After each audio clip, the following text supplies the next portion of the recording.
오늘은 상반된 기적, 축복과 저주라고 하는 제목으로 말씀을 나누게 될 텐데 오늘도 잠깐 영상을 보면서 시작하겠습니다.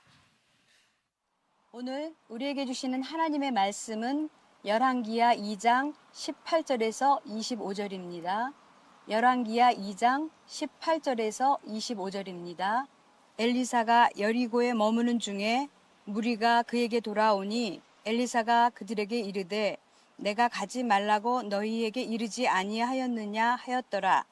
그 성읍 사람들이 엘리사에게 말하되 우리 주인께서 보시는 바와 같이 이 성읍의 위치는 좋으나 물이 나쁨으로 토산이 익지 못하고 떨어지나이다. 엘리사가 이르되 새 그릇에 소금을 담아 내게로 가져오라 하매 곧 가져온지라.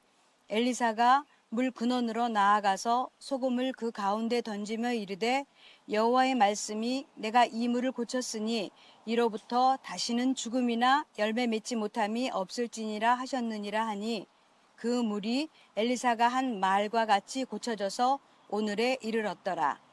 엘리사가 거기서 베델로 올라가더니 그가 길에서 올라갈 때에 작은 아이들이 성읍에서 나와 그를 조롱하여 이르되 대머리여 올라가라 대머리여 올라가라 하는지라.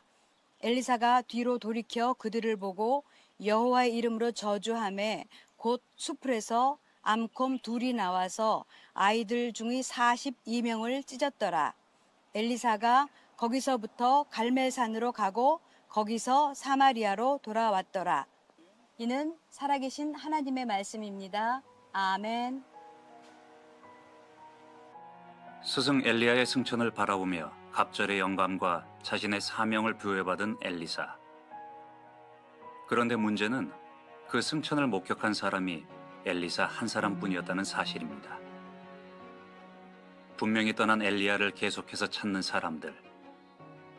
하나님이 직접 부르셔서 승천했다고 아무리 말해도 혹시 어디 떨어졌는지 찾아보겠다고 하는 눈빛들.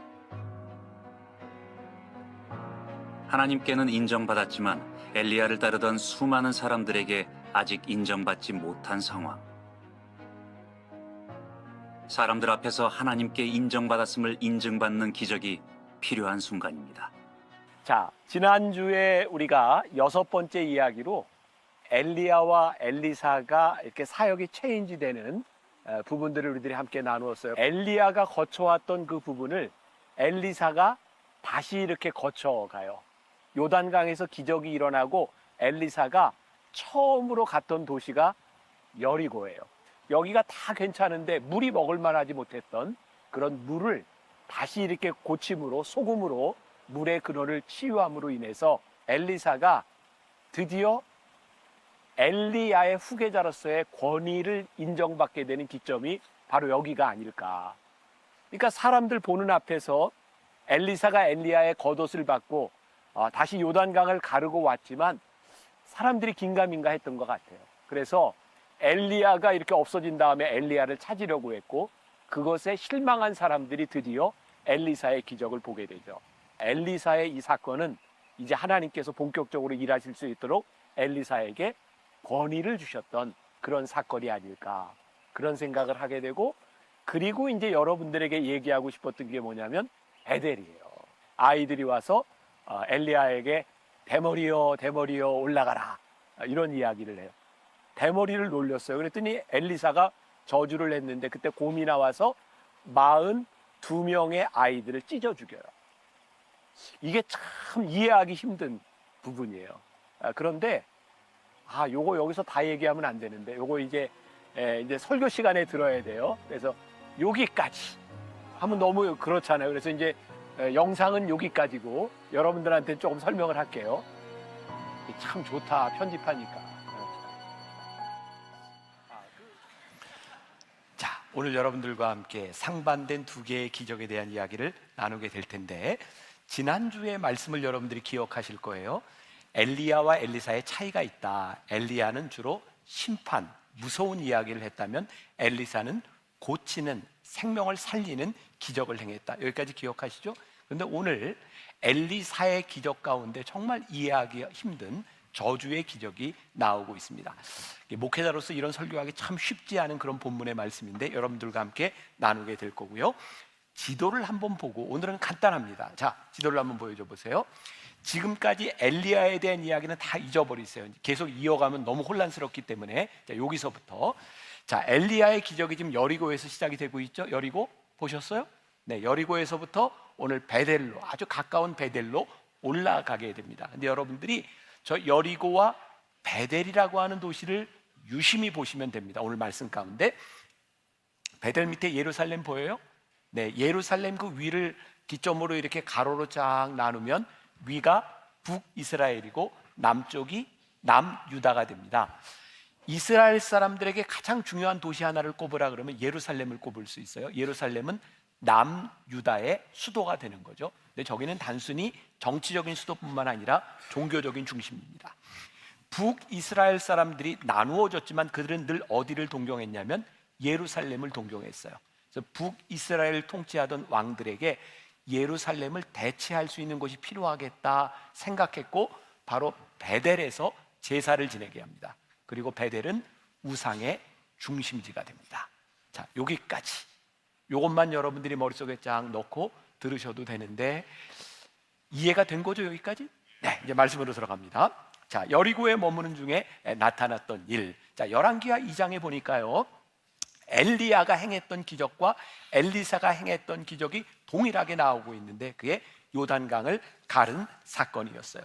자, 그걸 보고 지난주에 제가 뭐라고 얘기했냐면, 엘리야의 제자들이 엘리사를 이제 엘리야의 계승자로 인정하게 되었다, 이런 이야기를 했습니다. 그런데 성경을 이렇게 읽다 보니까 그들이 엘리사를 인정을 하기는 했지만 마음으로 전적으로 인정이 되지는 않았던 것 같아요. 자, 오늘 그 사건과 연결이 됩니다. 자, 15절부터 17절까지 말씀을 제가 다시 읽어드려요. 맞은편 여리고에 있는 선지자들의 제자들이 그를 보며 말하기를 엘리야의 성령이 하시는 역사가 엘리사 위에 머물렀다 하고 가서 그에게로 나아가 땅에 엎드려 그에게 경배하고, 여기까지 아무 문제가 없어요. 16절, 그에게 이르되 당신의 종들에게 용감한 사람 50명이 있으니 청하건대 그들이 가서 당신의 주인을 찾게 하소서. 염려하건대 여호와의 성령이 그를 들고 가다가 어느 산에나 어느 골짜기에 던지셨을까 하나이다 아니라 엘리사가 이르되 보내지 말라 하나. 이게 무슨 말이냐면 경배하고 인정을 한 것 같은데 그들이 지금 뭘 생각해요? 엘리사가 엘리야 승천을 받는데 이 제자들이 생각하기에 혹시 하나님이 들고 올라가시다가 떨어뜨렸을지도 모르니 우리로 하여금 찾게 하소서. 이 이야기는 아직 엘리야에 대한 미련이 많이 남아있는 거예요. 엘리사가 그러지 마라 라고 이야기하는데 17절, 무리가 그로 부끄러워하도록 강청하매. 이게 무슨 말이냐면 엘리사가 그러지 마 그러지 마라고 하는데 사람들이 얼마나 간청을 하는지 엘리사가 부끄러울 만큼 말을 안 듣는다는 거예요. 자, 보내라 한지라 그들이 50명을 보냈더니 사흘 동안을 찾되 발견하지 못하고, 자, 엘리야는 승천을 하게 된 거죠. 자, 바로 여기에 이어서 18절 말씀, 오늘 본문이 시작되는 엘리사가 여리고에 머무는 중에 무리가 그에게 돌아오니 엘리사가 그들에게 이르되 내가 가지 말라고 너희에게 이르지 아니하였노라 하였더라. 여기까지 이제 이해가 된 거죠. 자, 아직 엘리사의 어떤 영적 권위가 인정되지 않는 순간에서 엘리사의 권위가 인정되기 위해서는 기적이 필요했던 것 같아요. 여러분, 성경에 나오는 기적을 보면 그냥 단순히 기적이 일어나는 경우도 있지만 그 기적에는 목적이 있는 것을 보게 돼요. 어쩌면 여리고의 물 근원을 고쳤다라고 하는 것은 새로운 시작을 의미한다고 하는 면에서 이 기적이 의미가 있을 것 같다는 생각이 들기도 합니다. 자, 엘리사가 이제 좋은 리더가 됩니다. 좋은 영적 리더가 됩니다. 저에게는 오늘 말씀의 한 포인트를 이렇게 한번 우리가 적용해도 좋겠다. 엘리사가 리더가 되는 것이 그렇게 쉽지 않았고 리더가 되는 데는 리더십을 인정받는 것이 필요했다. 자, 여러분들은 여러분들의 삶에서 리더가 되고 싶으세요? 되고 싶지 않으세요? 만일 우리가 사람들을 이끌어가는 것이 리더라라고 생각한다면 여기 있는 많은 분들 나는 그런 리더 싫어 라고 말할지도 몰라요. 근데 저는 존 맥스웰이라고 하는 사람이 리더십에서 리더라고 하는 것은, 리더가 된다고 하는 것은 영향력입니다 라고 하는 정의를 굉장히 좋아요. 리더는 단순히 사람을 이끌어가는 사람이 아니라 지금 내가 살아가는 삶의 주변에 있는 사람들에게 영향을 주는 것이 리더구나. 그러니까 우리들이 좋은 영향력을 주면 좋은 리더가 되는 것이고, 나쁜 영향력을 주면 나쁜 리더가 되는 것이죠. 그래서 우리들이 어떻게 좋은 리더가 될 수 있을까? 우리들의 삶에서 엘리사의 기적을 통해서 그가 리더십을 인정받은 것처럼 우리들의 삶에 하나님의 지금 역사가 일어나는, 리더십을 인정받을 수 있는 우리들의 삶이 되면 얼마나 좋을까? 자, 제가 만나교회 담임이 되었을 때 저에게 가장 큰 두려움이 리더십이었어요. 그 당시 제가 39살이었으니까 39살에 이 많은 교인들, 내가 어떻게 리더십을 가질 수 있을까? 그래서 제가 초창기 때, 지난달에 여러분들 추수감사절에 과일 나눔했잖아요. 그게 벌써 오래전에 시작한 거거든요. 그때는 부목사님 중에 저보다 나이가 많은 분들도 있었고 여러 부목사님들하고 의논을 한 거예요. 우리 이번 추수감사절에 과일 나눔을 했으면 좋겠다. 근데 그때 부목사님들이 저에게 이렇게 얘기했어요. 목사님, 안 돼요. 분당 사람들 얼마나 뺀질거리는지 아세요? 가져오라 그래도 안 가져와요. 안 됩니다. 그래서 제가 해봅시다. 그리고 광고를 했고, 정말 놀랍게도 주변에 있는 모든 과일 가게들이 동나는 일들이 일어났어요. 그때 제 리더십이 조금 생긴 것 같아요. 그리고 얼마 지나지 않아서 송구영신 예배를 드릴 때였어요. 제가 담임 목사가 됐지만 교인들을 잘 알지 못하고 얼굴과 이름도 구분 안 되는 상황 가운데서 제가 또 이렇게 의논을 했어요. 한번 요번 송구영신 예배를 지나면서 늘 이렇게 기도 제목만 써냈는데 교인들한테 가족 사진을 좀 붙여내라고 하면 어떨까? 그랬더니 또 부목사님들이, 목사님 그거 안 돼요. 분당 사람들 얼마나 뺀질거리는데 그거 내라 그래도 안 냅니다.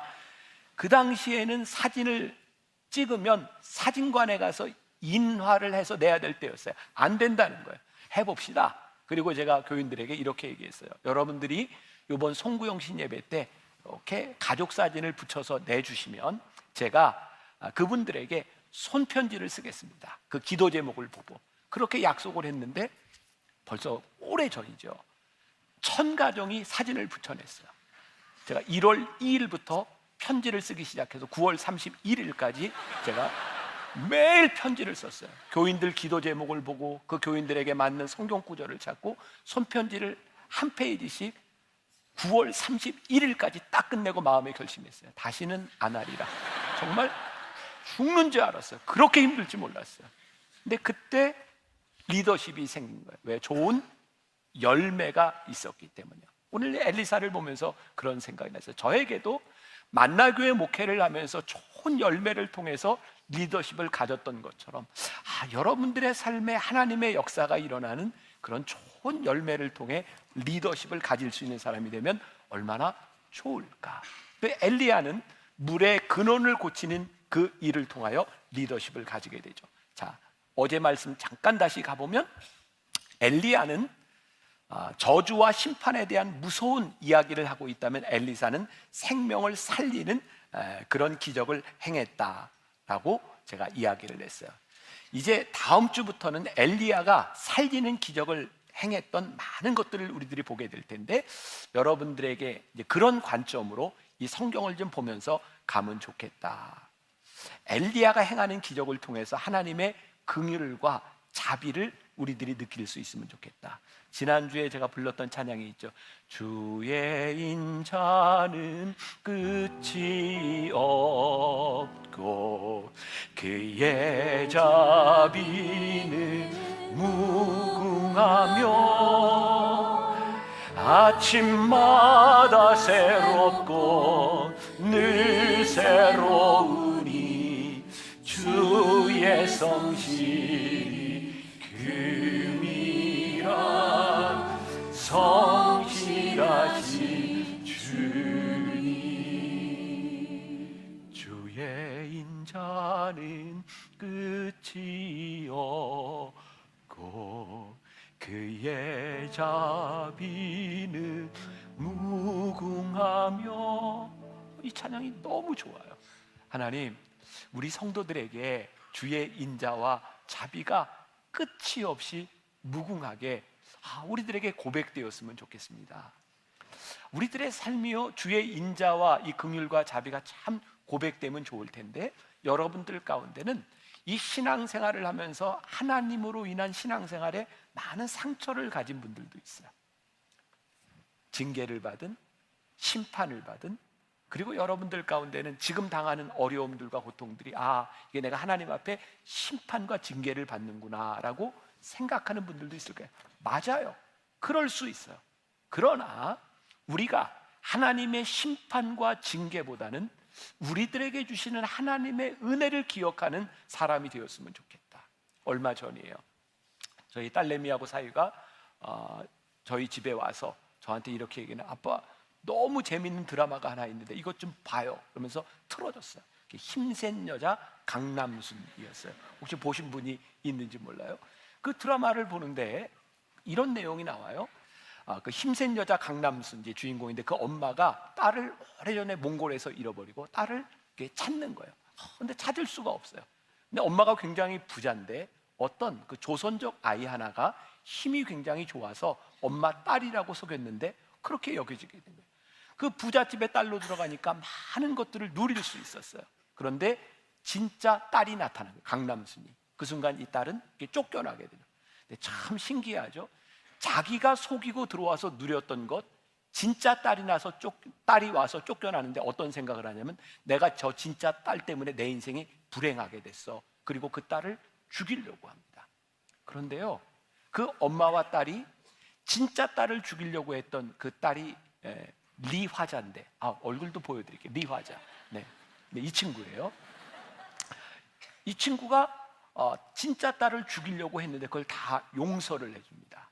그때부터 이 친구가 내가 용서와 긍휼을 받았구나 라고 생각하며 삶이 변해요. 그리고 진짜 딸을 보호해주기 위해서 이렇게 이야기를 하고 하다가 죽습니다, 안타깝게. 근데 저에게 이런 생각이 들었어요. 하나님 우리를 선하게 만드는 것은 하나님의 은혜와 긍휼과 자비를 우리들이 기억하며 살아갈 때 우리가 선한 삶을 살 수 있지 않겠습니까? 제가 나중에 심판에 대한 이야기도 할 거예요. 근데 정말 중요한 것은 우리들에게 하나님의 긍휼과 자비가 기억나는 그런 삶을 살았으면 좋겠다. 이것도 우리들이 한번 생각하고 넘어가면 좋겠어요. 자, 소금으로 물의 근원을 고치는 기적의 사건. 근데 제가 여기서 주목해보고 싶은 것은 여기에도 역시 엘리야에게 일어났던 일과 동일하게 이런 말들이 반복되고 있어요. 여호와의 말씀이 임하여. 하나님의 말씀이 임하여 근원적인 그 근원을 고치는 일들이 일어나게 되죠. 자, 말씀을 묵상하며 저에게 깨달아진 포인트예요.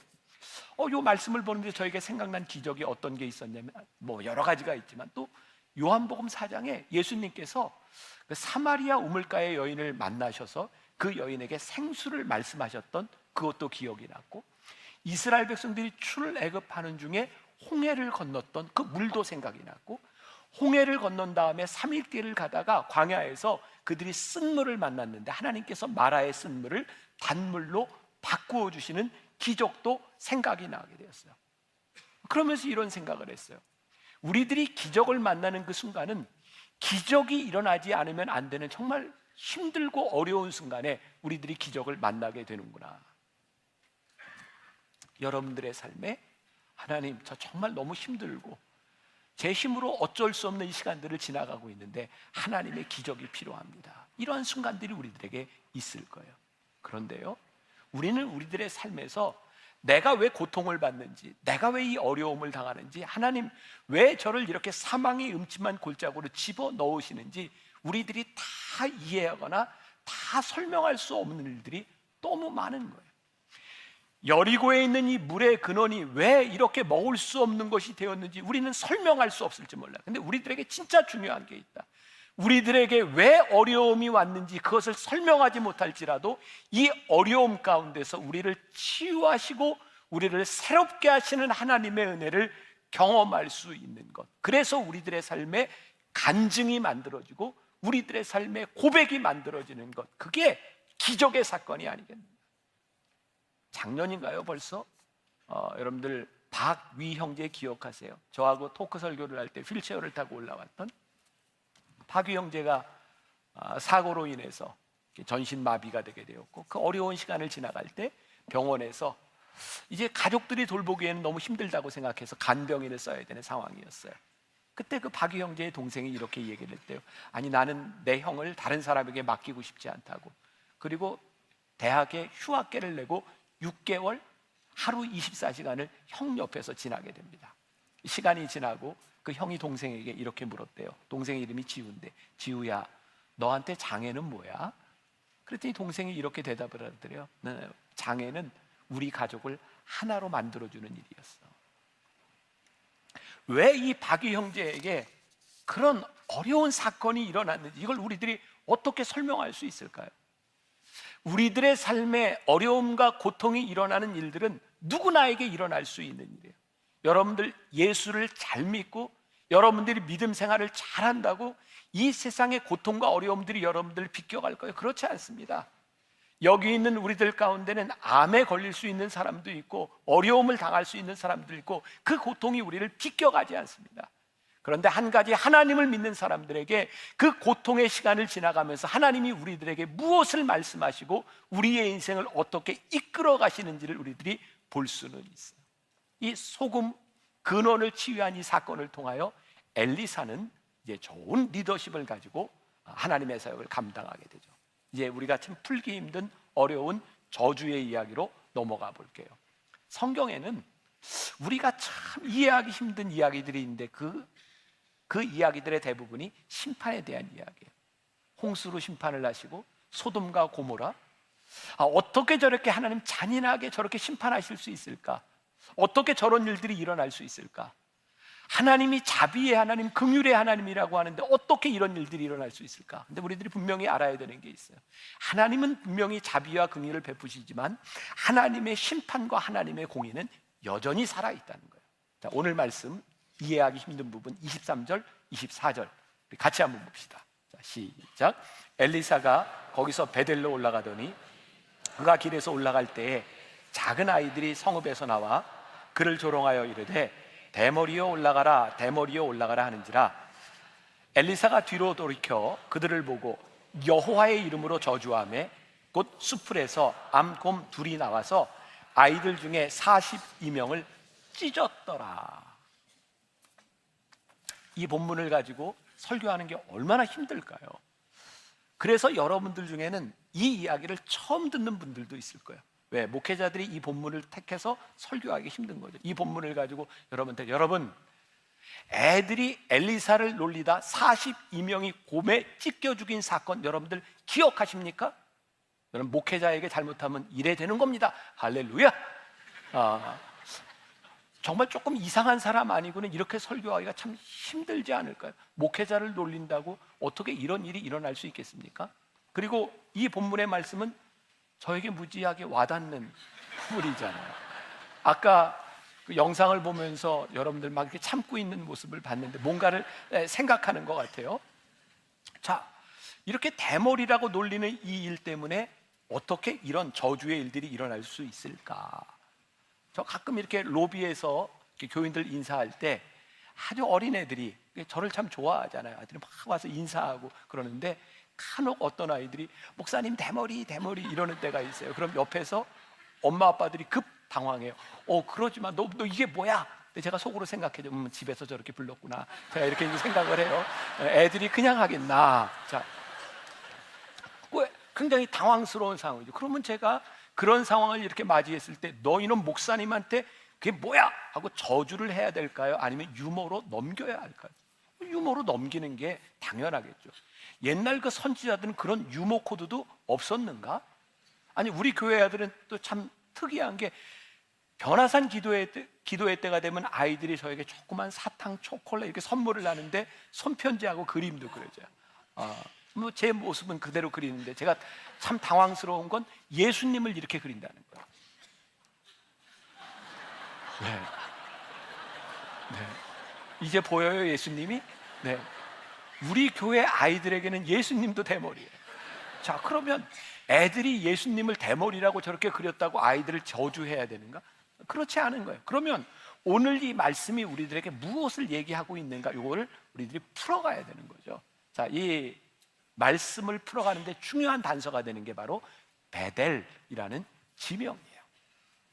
조금 전에도 이야기를 했지만 이 베델이라고 하는 도시는 처음 우리들에게 알려지게 된 게 뭐냐면, 야곱이 형과 아버지를 피해서 저기 하란으로 도망가다가 돌베개를 베고 자다가 사닥다리에 천사들이 오르락내리락 하는 것을 보면서 그 자리에서 제단을 쌓고 하나님께 예배하죠. 그리고 그것을 벳엘, 하나님의 집이라고 명명합니다. 이 베델은 굉장히 중요한 성경의 영적 의미를 가지고 있는 도시입니다. 그런데 아까 이야기했던 것처럼 북이스라엘과 남유다로 나누어지면서 이 베델이라고 하는 곳에서 북이스라엘 사람들이 제사를 지내도록 북이스라엘의 왕들이 우상을 만들어 놓음으로 인하여 베델은 우상을 숨기는 대표적인 도시가 된 거죠.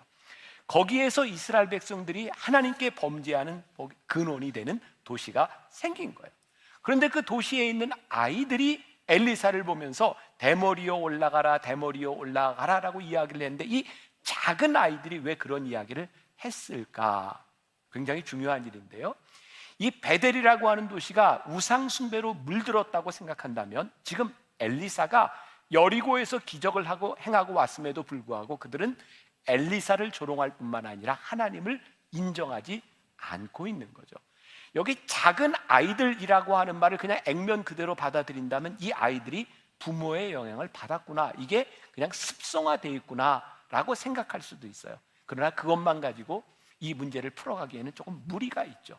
근데 여기 작은 아이들이라고 하는 이 단어가 히브리어에 보면 나르라고 하는 말로 되어 있는데, 보니까 이 나르라고 하는 말이 어떻게 쓰여졌냐면, 요셉이 17살 때 그를 나르라고 칭했고요, 모세가 성막을 지킬 때 그를 수종들던 여호수아를 지칭할 때 나르라고 하는 단어가 쓰였고, 다윗이 골리앗과 싸워 나가려고 했을 때 그 다윗이 나르라고 하는 겁니다. 여기에서 작은 아이들이라고 했던 말은 결코 작은 아이들을 이야기하는 것이 아니라 충분히 생각하고 충분히 뭔가를 결정할 수 있는 나이의 아이들이 엘리사를 놀리고 있는 거예요. 근데 여기에서 중요한 것이 그냥 대머리라고 놀리는 것이 아니라, 어떻게 대머리요 올라가라, 대머리요 올라가라, 이게 무슨 의미일까? 엘리사가 여기 오기 바로 전에 엘리사는 엘리야가 승천하는 것을 보게 되었어요. 아마 그 당시에 이 베델에 있는 우상을 숭배하는 사람들도 엘리야가 얼마나 위대한 선지자인지 알고 있었을 거예요. 근데 엘리야가 하늘로 올라갔어요. 뭐라고 조롱하고 있냐면, 너의 능력 있는 선생님이 올라갔는데 너도 올라가라, 올라가라, 너 쓸데없다, 너 무가치한 사람이다 라고 이야기를 하고 있는 거예요. 그런데 오늘 이들이 이야기하고 있는 데서 엘리사가 이렇게 이야기를 하죠. 엘리사가 뒤를 돌이켜 그들을 보고 여호와의 이름으로 저주하매 곧 수풀에서 암컷 둘이 나와서 아이들 중에 42명을 찢었더라. 여호와의 이름으로 저주했다라고 되어 있는데, 무엇을 유추할 수 있냐면, 엘리사는 지금 자기의 외모를 가지고 비하하거나 놀리는 것이 아니라 이 아이들이 하나님께 대하여 얼마나 적대적으로 이야기하고 있는가. 여호와의 이름으로 저주했다. 엘리사는 저주했습니다. 근데 심판은 하나님이 하셨어요. 제가 오늘 여러분들에게 좀 무섭지만 이런 이야기를 하고 싶어요. 여러분들의 삶에 하나님의 자비와 긍휼하심이 있기를 원하는 마음이 목회자로서 저는 참 많아요. 근데 오늘 여러분들 가운데 분명히 그런 분이 있을 거예요. 아, 그래, 내가 이건 징계를 받는 거야, 심판을 받는 거야. 맞습니다. 하나님은 여러분들의 잘못에 대하여 그냥 두시지 않습니다. 왜? 하나님은 공의의 하나님이십니까? 그러니까 저는 그렇게 어려움을 당하는 성도들을 바라보면서 하나님의 긍휼과 자비가 있었으면 좋겠습니다 라고 바라지만, 우리들이 받아야 되는 고통과 어려움과 심판이 분명히 있는 거예요. 우리들이 하나님의 심판을 무서워하면 그렇게 쉽게 하나님을 적대하지 아니하고 우리들의 신앙이 올바로 세워질 수 있는데, 늘 긍휼과 자비만을 바라며 살아가다가 우리들이 하나님 앞에 심판받는 사람이 안 되었으면 좋겠다. 우리들의 삶이요, 아주 극명하게 둘로 나누어집니다. 하나님의 인도하심을 경험하며 하나님의 인도하심 가운데 선하신 하나님을 고백하는 사람이 있고요, 늘 하나님이 막으시는 걸 경험해요. 늘 잘못 갔다가, 거짓된 길로 갔다가. 참 하나님 믿으면서 왜 이렇게 매를 맞으면서 신앙생활을 하는지, 왜 이렇게 심판과 징계의 대상이 돼서 신앙생활을 하는지, 이왕이면 우리들이 하나님의 은혜와 자비와 선하신 하나님의 인도하심을 경험하며 살아가는 그런 신앙이 되어야 되지 않을까. 모르겠어요. 이거 너무 잔인해요. 42명을 곰이 나와서 찢어버렸다. 이거 우리들이 어떻게 설명할 수 있을까요? 그러나 한 가지 분명한 것은 단순히 어린 아이들에 대한 놀림에 대한 심판이 아니었다는 거예요. 그들이 하나님을 적대하는 이 베델이라고 하는 이 도시, 그 청년들이 행하는 일들에 대해 하나님이 심판하셨다는 거예요. 하나님의 심판을 우리들이 어떻게 다 이해할 수 있겠습니까? 그러나 분명한 것은 하나님의 심판의 때가 이른다는 거예요. 우리들의 신앙의 이 두 가지가 균형을 잘 이루어야 하지 않을까요? 하나님의 심판을 무서워할 줄 아는 사람들, 그리고 하나님의 긍휼과 자비를 기대할 수 있는 사람들. 그리고 오늘 성경이 이렇게 이야기를 하고 있어요. 엘리야가 베델을 지나 갈멜에 갔다가 다시 사마리아로 들어갔다. 갈멜하면 생각나는 사람? 엘리야, 영적 싸움이 생각나죠. 엘리야의 여정이 이게 단순한 움직임이 아니라 치열한 영적 싸움을 하고 있구나라는 것을 우리들이 볼 수 있어요. 그리고 사마리아, 북이스라엘의 우상의 근거지가 있는 사마리아로 또 그는 들어갑니다. 그의 사명의 자리. 오늘 여러분들이 예배를 마치면 여러분들의 일상으로 돌아가는 여러분들의 삶은 그렇습니다. 어쩌면 우상이 득세하고 있는 이 세상 가운데 하나님이 우리를 사명의 자리로 보내실 수 있어요. 우리의 사명의 자리는 이 교회 안에 있는 것이 아니라 여러분들을 보내시는 그 자리에서 우리들이 사명의 자리를 지켜내야 되는 거예요. 엘리사가 이제 그의 사명의 자리로 들어갑니다. 그리고 다음 주부터는 엘리사가 행하는 또 하나님이 살리시는 그 기적들에 대하여 우리들이 보게 될 거예요. 자, 우리 함께 이제 엘리사의 기적의 여정을 따라 이 길을 함께 갔으면 좋겠고, 오늘 하나님의 심판과 자비와 긍휼의 이 두 가지 기둥을 우리들이 붙들고 우리의 신앙을 점검할 수 있으면 좋겠습니다. 우리 한번 주님 다시 오실 때까지 우리의 신앙의 고백으로, 믿음의 고백으로 한번 불러봅시다.